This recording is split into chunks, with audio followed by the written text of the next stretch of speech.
So what I'm want to ask you, Dr. Griffin, is this. What do you think realistically for a woman, say, who is outside of that peak market value range, where they say she's 40s or maybe 50s or whatever? Let's just say Right. 50, 45 to 55. What realistic things can that woman do to increase or maximize her market value? Okay, she's not 21 anymore. She doesn't have that automatically everybody snaps and turns their head, whatever Hmm. she says, a man's, he's gonna do it, she's in a different age, in a different range. How can she maximize the situation that she's in now?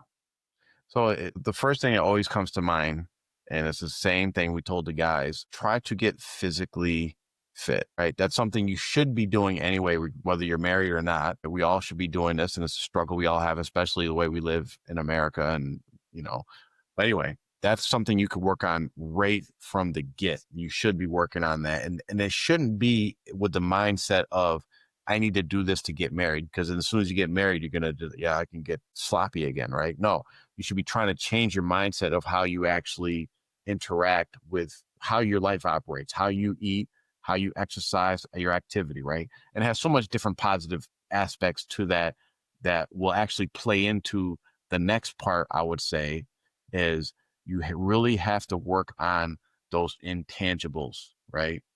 Your mental and your spiritual outlook and interactions with people. If you can really, even if you just like, okay, I'm gonna stay the same shape I am, whatever it is, I don't need to work on that.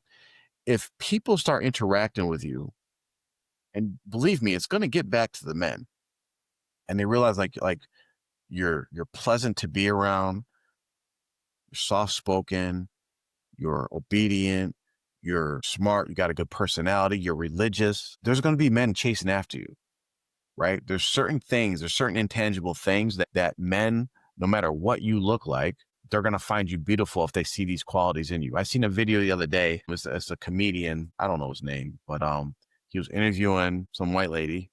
She might have been another comedian or actress or whatever. And she was on a podcast and she like raised her hand to speak. And he's like, you don't got to raise your hand to speak. And then he's like, but I like that that's obedient. And she was like she did something that was like basically like, yes, I am obedient type of thing. And he was like, ooh, like what you did, right? Like there's certain things like that. If you could work on that inside your character to be like, you basically prepare yourself to be that type of wife, you're going to you have a potential to find someone very good or even better than what you previously had, because you got to really level that part up. So I'll say the physical thing and the intangible stuff as far as personality and piety and those types of things.